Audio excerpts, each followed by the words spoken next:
ఏంటి సార్ ఈ ప్రవీణ్ పగడాల ఇష్యూ ఏంటి? ఇంత పెద్ద ఎత్తున ఎందుకు చర్చ జరుగుతుంది? నిజంగానే దీని వెనక కులాల మధ్య మతాల మధ్య చిచ్చు పెట్టే అంశాలు ఏమైనా ఉన్నాయా, లేదంటే కావాలని చెప్పేసి దీన్ని ఇష్యూ జరిగే పరిస్థితి కనిపిస్తుందా? అంటే కావాలని ఒక అంశం మీద ఒక చనిపోయిన వ్యక్తి మీద కావాలని ఎవరు చేసే అవకాశం అయితే ఉండకూడదు.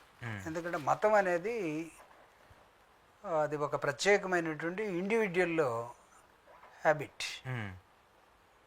భారత రాజ్యాంగం మనిషికి ఇచ్చిన స్వేచ్ఛలో నీకు ఇష్టం వచ్చినటువంటి మతాన్ని, దేవుణ్ణి నువ్వు కొలుసుకోవచ్చు.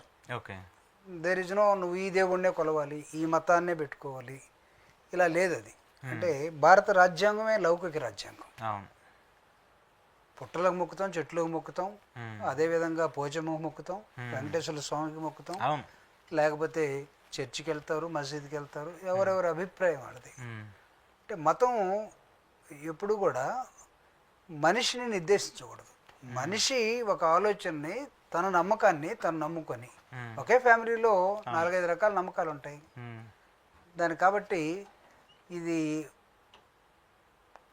ఒక అంశం మీద ఒక వ్యక్తి చాలా డీప్గా స్టడీ చేసి ఉండి ఆ అంశం మతమైనప్పుడు, ప్రవీణ్ పగడాల ఒక మేధావిగా ఒక దశాబ్ద కాలంగా ఈ రాష్ట్రంలో అనేకమైన అంశాల మీద థియలాజికల్ స్టడీస్ చేసినటువంటి వ్యక్తిగా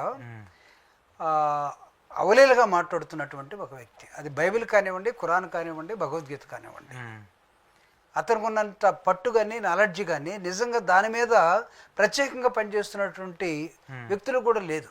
ఓకే, ఏది 24 అవర్స్ దాని మీదే పనిచేసే పాస్టర్స్ కానీ, లేకపోతే పూజారులు కానీ, లేకపోతే మన మసీదులో ఉండే వాళ్ళకు కానీ ప్రవీణ్ పగడాలకు ఉన్నటువంటి ఆ లోతైనటువంటి విశ్లేషణ డిబేట్లో వచ్చి చూసినప్పుడు మాలాంటి వాళ్ళు అవతల తేలిపోతూ ఉన్నారు. ఇంతెందుకు రక్షణ టీవీ ఛానల్లో కొన్ని అంశాల మీద, సెక్యులరిజం మీద, లేకపోతే ఈ మతాల మీద నేను ప్రవీణ్ పగడాల తర్వాత మిగతా వచ్చినటువంటి కొంతమంది హిందూ సమాజం నుంచి, ముస్లిం సమాజం నుంచి వచ్చినటువంటి డిబేట్లు చేశాం. నేను myself I was shocked. He has got N depth of knowledge in subject. Okay, దాని ద్వారా కొంతమంది వార్నింగ్ ఇవ్వటం, ఈయన మళ్ళీ అపాలజీ చెప్పటం, what ever it may be, ఎవరెవరు చేశారా ఏంటనేది ఒకళ్ళు ఇన్వెస్టిగేషన్లోకి వెళ్తే వస్తుంది. అంటే నేను ఇది ప్రత్యేకంగా నాకు ఒక అభిప్రాయము కలిగిన చెప్పలేనటువంటి ఒక పరిస్థితుల్లోకి ఆయన ఆ హత్య అనేది నెట్టబడింది. అవునా? ఎందుకంటే ప్రయాణిస్తున్నటువంటి వాహనం కానీ, ఒక మోటార్ సైకిల్ ఒంటరిగా ప్రయాణించడం, హైదరాబాద్ నుంచి విజయవాడ, విజయవాడ నుంచి కోవూరు, రాజమండ్రి, ఈ క్రమంలో ఏం జరిగింది, ఎవరు వెంటాడారు, ఇక్కడి నుంచి విజయవాడకి ఎవరు పిలిచారు, విజయవాడ నుంచి కొవ్వూరు ఎవరు పిలిస్తే వెళ్ళాడు, ఇవన్నీ ఇంకా ఇన్వెస్టిగేషన్లో రావాల్సిన అంటే ఒంటరిగా ప్రయాణం చేస్తున్న నేపథ్యంలో వచ్చినటువంటి చిక్కులు ఇవన్నీ కూడా. అయితే the way he has been అంటే కనపడినటువంటి శవం చూస్తే మర్డర్ చేసినటువంటి లక్షణాలే ఎక్కువ కనపడుతున్నాయి. ముఖం మీద కత్తులతో, గొడ్డలతో ఉన్నటువంటి దాడుల్లో మీకు వచ్చినటువంటి చూసారా? ఒకవేళ ఏమైనా మనం చూపించగలిగితే, ఒకటి మీ దగ్గర ఏమైనా ఉంటే నాకు ఫోన్ కన్నా మీ ఫోన్ బాగా పనిచేస్తుందేమో, ఒకసారి చూడండి. అంటే for the sake of audience, మనం జస్ట్ లైక్ దట్ లేకుండా నువ్వు ఆ ఫొటోస్ని పెట్టగలిగితే అవి నిజంగా గొడ్డలతోటో కత్తులతోటో ముఖం మీద కొట్టకపోతే ఆ విధంగా ముఖం రెండుగా చీలిపోదు. పెదవు కానీ, ముక్కు కానీ అవన్నీ వచ్చాయా మీ దగ్గర? వస్తే అదే మీరు కొంచెం ఒకసారి కెమెరా ముందు పెట్టగలిగితే దాన్ని అది మీరు డిస్ప్లే చేయండి. ఓకే, దాన్ని బట్టి చూస్తే ప్రాథమికంగా ఎవరు చూసినా సరే ఇది ఖచ్చితంగా ఎవరో కొట్టారు అంటారు. రెండవది, కొట్టిన తర్వాత మోటార్ బైకు ఆయన పైన సురక్షితంగా ఉంది. ఒకళ్ళు జారిపడ్డాడు అనుకోండి, బైక్ ఒక చోటుకి వెళ్ళాలి, లేకపోతే ఇంకొక వెహికల్ ఏమైనా కొడితే అతను ఒక చోట పడాలి, బైక్ ఒక చోట పడాలి. అలా కాకుండా ఆయన మీద బండి ఉంది, ఆయన మీద బైక్ని భద్రంగా పెట్టుంది, ఆయన దాని కింద ఉన్నాడు. వస్తున్నటువంటి అంశాల ప్రకారం ఎక్కడో దారిలో అక్కడ ఉన్నటువంటి దాన్ని ఏమంటాం మనం, టోల్ గేట్, ఆ టోల్ ప్లాజాకు ముందే ఇతని మీద దాడి జరిగినట్టుగా. ఆ దాడి జరిగిన సమయంలోనే ఒకవేళ ఆ బైక్ మీద వస్తున్న అతను అయి ఉన్నట్టయితే క్రాస్ చేసుకొని గందరగోళంగా నడపలేక లేదా కాళ్ళు పెట్టుకొని వస్తున్న నిన్న ఈరోజు మధ్యాహ్నం తెలిసింది ఏంటంటే అసలు ఆ ఫోటో ఆయనది కాదనేది ఒకటి వస్తూ ఉంది. ఎవరు ఆయన అంత పొడవలేడు, కాళ్ళు బైక్ ఆ నుంచి కింద పెట్టుకున్నంత ఇంత పొడవలేడు, అతను కొద్దిగా షార్ట్గా ఉంటాడు. పొడవున్న వ్యక్తికి ఇంత పొట్ట కనపడుతూ ఉంది, అతను అసలు పొట్టలేదు అని వాళ్ళ పిఏనే ఈరోజు ఒక స్టేట్మెంట్ ఒక లేడీ ఇవ్వటం జరిగింది. So that is not his photo అని. సో అతన్ని ఎవరు ఎక్కడ కొట్టారు, కొట్టిన చోట ఉన్న కట్టెలు కనపడుతున్నాయి ఫొటోస్లో. కట్టెలు, ఆ కట్టెలు అక్కడ ఉన్నాయి. కట్టెలు కొట్టకపోతే కట్టెలు ఎందుకు ఉంటాయి? కట్టెలు ఉన్నాయంటే కత్తికి రక్తం మరకలు ఉన్నాయంటే అక్కడ ఉన్నాయి. గుండెల మీద చెప్పుతోటి కాళ్ళతోటి తన్నినటువంటి మరకలు కనపడుతూ ఉన్నాయి. నాకు తెలిసి దీన్ని ఇంత టాప్ టెక్నాలజీ ఉన్నటువంటి పోలీస్ వ్యవస్థ ఇన్ని రోజులు ఎందుకు తీసుకుందో కూడా నాకు ఆశ్చర్యమే. అర్థం కావట్లేదు. అంటే అర్థం అవుతుంది ఏమని కావాలని డిలే చేస్తున్నారని. అంటే నేను పోలీస్ మీద కానీ లేదా ప్రభుత్వం మీద కానీ నేను ఇప్పుడే ఒక ముద్ర వేయదలుచుకోవాలి. ఎక్కడో ఇంకో కాస్త డీప్గా ఇన్వెస్టిగేషన్లోకి వెళ్తారేమో. బట్ ప్రైమా ఫెస్సీ ఏ కేసుకైనా ప్రైమా ఫెస్సీ ఉంటుంది. ప్రైమా ఫెస్సీలో ఖచ్చితంగా ముఖం మీద ఉన్నటువంటి ఘాట్లు కత్తితోటో గొడ్డలతోటో లేకపోతే ముఖం అంతా చీలిపోయి ఉన్నట్టుంటే ఎందుకు చీలిపోతాయి? బాడీలో ఎక్కడ ఏం కనపడకుండా ఉన్నటువంటి ఒక వ్యక్తి ఏం చెప్తున్నాడంటే అసలు అతను కొట్టడమే వెన్నెముక ఇరిగిపోయేటట్టుగా కొట్టేశారు. వెన్నెముక ఇరిగిపోయిన తర్వాత వాళ్ళ కసి ఎంతవరకు ఉందంటే ఆ ముఖాన్ని కనబడకుండా, అంటే ఆయన మాట్లాడేటప్పుడు ఆ నాలెడ్జ్ కానీ ఎక్స్ప్రెషన్స్ కానీ ముఖం నుంచి వచ్చాయి కదా, కాబట్టి అతను ఆ ముఖాన్ని కనబడకుండా అంత కసితోటి చేశారు అనేది ఒక వర్షన్ కనపడుతూ ఉంది. These are all versions. ఎందుకంటే ఆ డెడ్ బాడీని రాజమండ్రి తీసుకెళ్ళిన తర్వాత దాదాపు కొన్ని వేల మంది క్రైస్తవ పాస్టర్స్ కానీ లేకపోతే బిలీవర్స్ కానీ కొన్ని వేల మంది వచ్చారు. కానీ ప్రభుత్వం దగ్గర చలనం లేదు. ప్రభుత్వానికి సంబంధించి చలనం లేదు.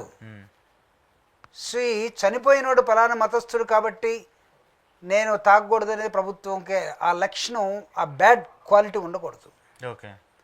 ప్రభుత్వమే సెక్యులర్. అవును, రాజకీయ నాయకుడైనా ప్రభుత్వమైనా సెక్యులర్ ఉండాలి.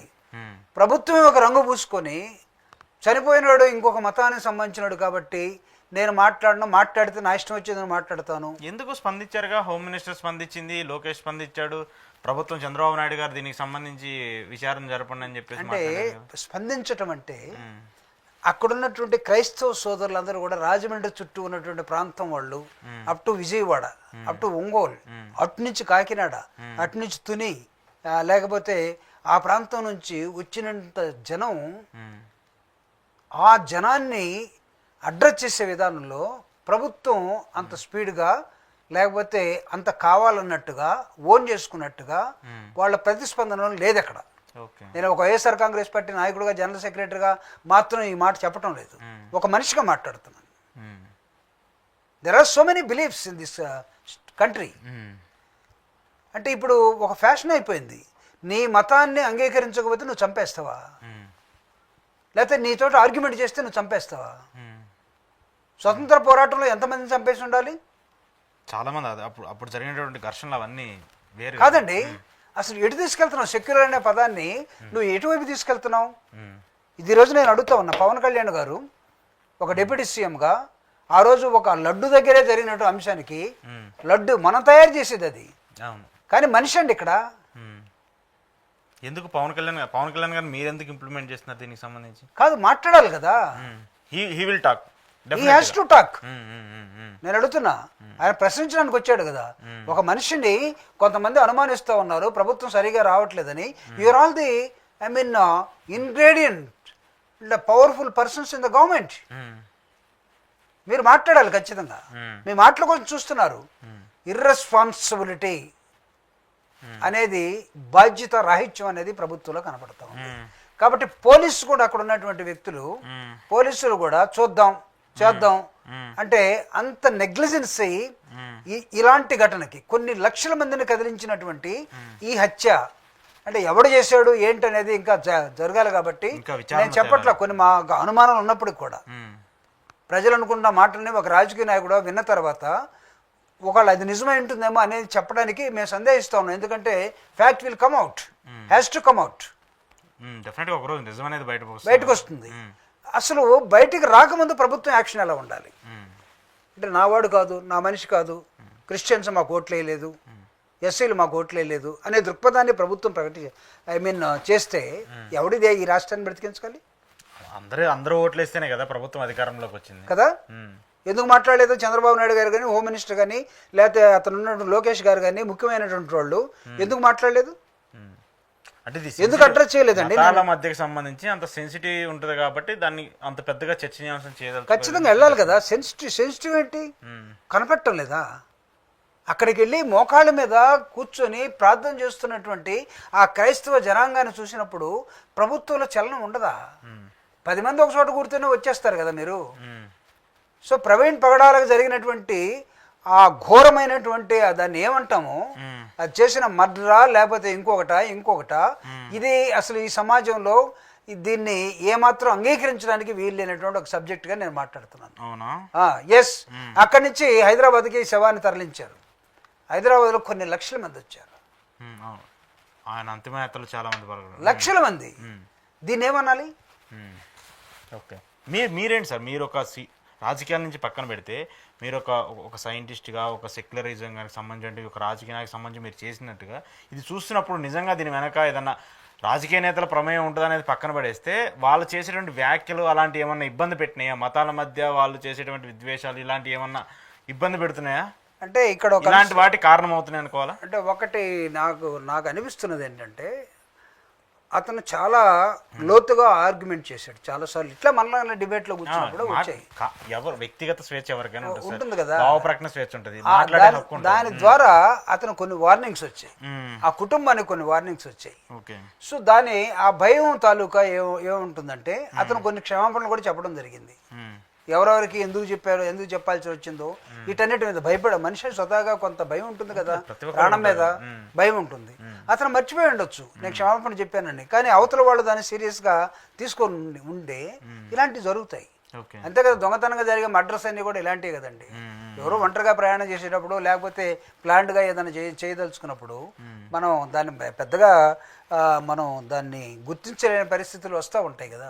కాబట్టి నేను ఒక సైంటిస్ట్గానే కన్నా బీయింగ్ అన్ హ్యూమన్ బీయింగ్, ఒక మనిషిగా ఒక నమ్మకం కలిగి ఉండటం తప్ప ఒక మనిషి ఎవరు తప్పని ఎందుకు అంటారు కదా, ఎవరు అంటారు కదా, దాని ద్వారా జరిగినటువంటి తతంగం కదా ఇదంతా.